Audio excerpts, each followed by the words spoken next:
يسعى مانشستر يونايتد إلى مواصلة المشوار في الدوري الأوروبي، خاصة وأن تتويج بالمنافسة يقوده إلى المشاركة في دوري الأبطال. تحقيق هذا الهدف يمر حتما باجتياز عقبة سيلتا فيغو في ذهاب نصف النهائي.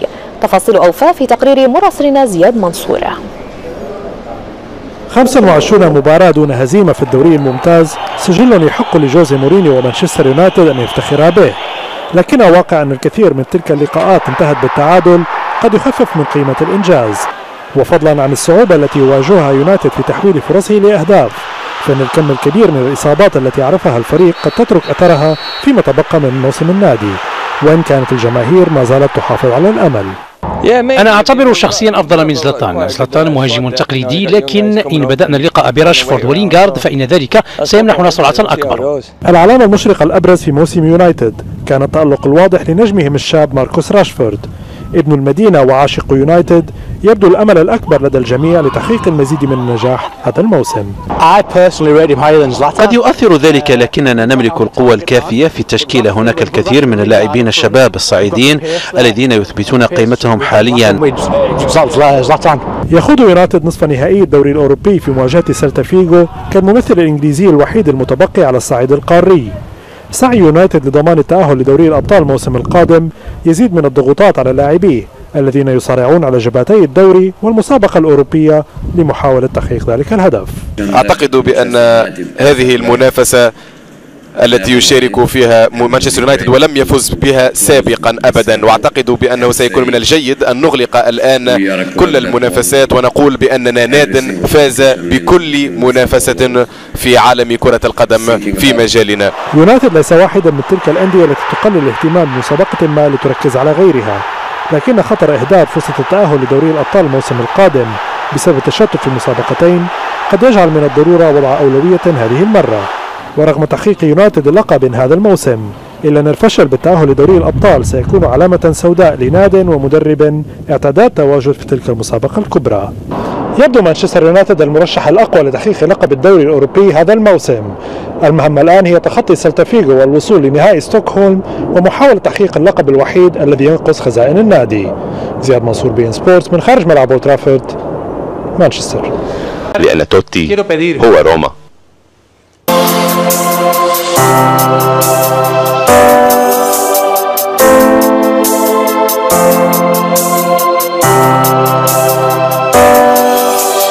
دموع الوداع استبقت رحيله عن الملاعب، والفرح كان عادة لتواجده فيها، وبينهما اختصر توتي كرة القدم في اسمه بروما.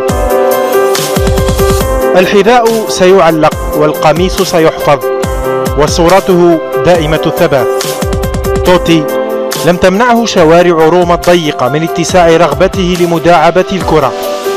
بدايته كانت هكذا مع الجماهير، قافزا فوق كل القواعد المتعارف عليها بين اللاعب والمناصر.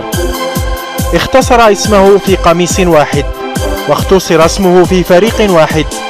كانت روما الرابطة الأساسية في كل شيء، وفي الكرة يعود تاريخه معها إلى أكثر من عقدين جاور فيها توتي أساطير كرة بدأ قبلهم واعتزلوا قبله.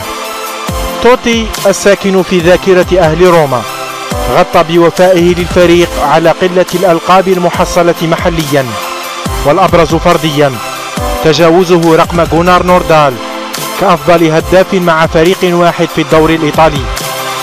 قاريا يحمل لقب الهداف الأكبر سنا في دوري الأبطال ب38 سنة، وعالميا نال لقب كأس العالم مع إيطاليا في 2006. بعيدا عن ذلك، يقال إن توتي لم يخطئ الشباك إلا صدفة، يتعامل مع الوضعيات وفق حالتها، والتصرف يكون في الغالب أهدافا لا إهدارا. في روما يقولون إن فرانشيسكو يختصر مسافة القرب من الفوز والابتعاد عن الخسارة. توتي كان متجها إلى 41، وقبل أن يبلغها كان الجهر باعتزاله. حين أدار السن ظهره أعلنت النهاية، نهاية لا تتشابه مع غيرها من منطلق. كثير من الأسماء تتوالى وقليل منها يحفظ ويذكر. هكذا التقارير الإعلامية إيطاليا عودة المهاجم ماريو بالو. قدوم الجالاكتيكوس إلى ريال مدريد كان على المستوى الشعبي والإعلامي واحدة من أفضل الحقب في تاريخ النادي بحسب اعتقادي. على مستوى الألقاب لم يتحقق نفس النجاح.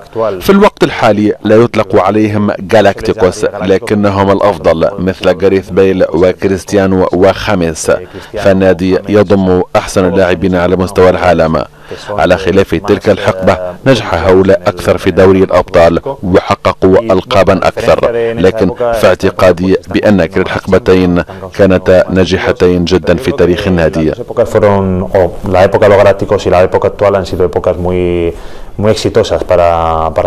هل تعتبر كريستيانو رونالدو أعظم لاعب في تاريخ النادي الملكي؟ فيما يتعلق بالأرقام هو من بين الأفضل في تاريخ ريال مدريد. المسألة هي أن ريال مدريد كما أخبرتك من قبل واحد من أفضل الأندية في العالم إن لم يكن الأفضل على الإطلاق، وأعتقد أن كريستيانو يضع بصمته على هذه الحقبة.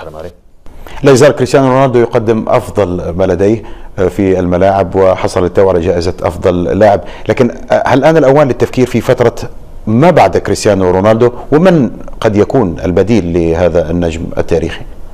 استبدال لاعب مثل كريستيانو رونالدو وضع بصمته كما قلت على حقبة لريال مدريد هو أمر صعب، واعتقد ان كريستيانو لا يزال امامه ما يقدمه لريال مدريد.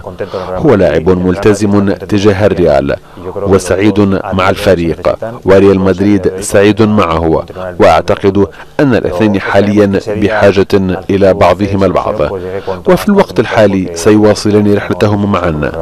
البعض ينادي بالاستغناء عن كريم بنزيما، هل تؤيد هؤلاء الذين يطالبون برحيل بنزيما؟ هل لديه ما يقدم في الفريق؟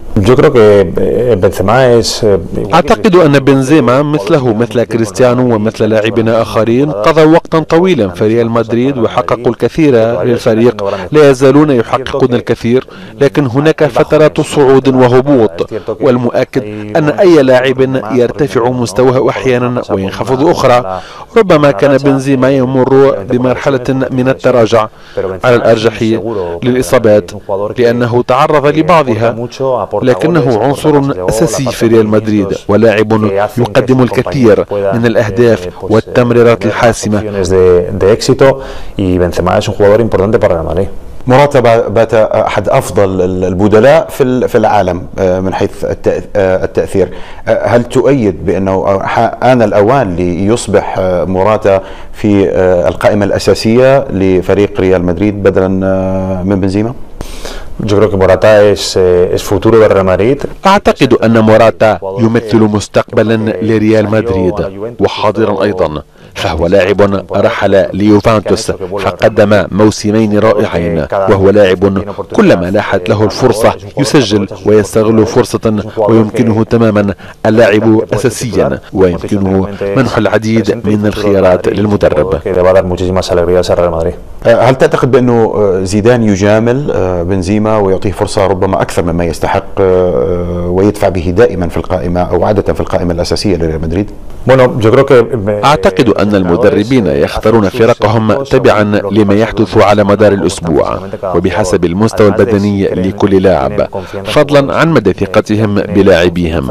وأعتقد أن زيدان يملك ثقة عمياء في بنزيما، وأعتقد أن سبب ذلك هو إثبات اللاعب أن تلك الثقة كانت في محلها كل مرة. كلما كانت هناك ضغوط على المدرب أو على بنزيما كان اللاعب يرد على أرض الملعب، وذلك هو الأمر المهم بالنسبة للمدرب.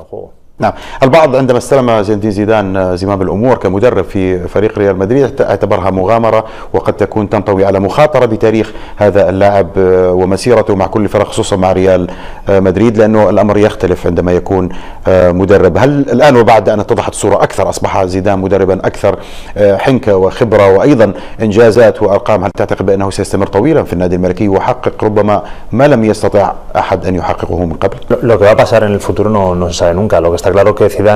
لا أحد يعرف مطلقا ماذا سيحدث في المستقبل. المؤكد هو أن زيدان منذ قدومه إلى ريال مدريد حصد لقبا في دوري الأبطال. كان الريال يسعى من أجله وأعاد الاستقرار للنادي. هو مدرب تأقلم جيدا منذ توليه، وهو مدرب توجه إليه انتقادات من وقت آخر حول طريقة لعبه، لكن نتائجه الجيدة نهاية الأمر تتحدث عنها. وهو مدرب يزداد شعوره بالراحة في منصبه بمرور الشهور والأعوام، ويبدو عليه كما لو كان المدرب الذي كان يبحث عنه ريال مدريد طيلة الوقت. وأعتقد أنه سيستمر طويلا في عمله. ربما المجد حققته مع ريال مدريد، لكن لديك ارتباط آخر مع نادي مالاغا. كنت لاعبا في هذا الفريق ولاحقا أصبحت مالكا له ورئيسا لهذا الفريق. كيف تصف هذه التجربة، تجربتك كلاعب وأيضا كرئيس، وربما أيضا على المستوى المالي والاقتصادي؟ بعد رحيلي عن ريال مدريد عام 99 بعد الفوز بكل شيء، رحلت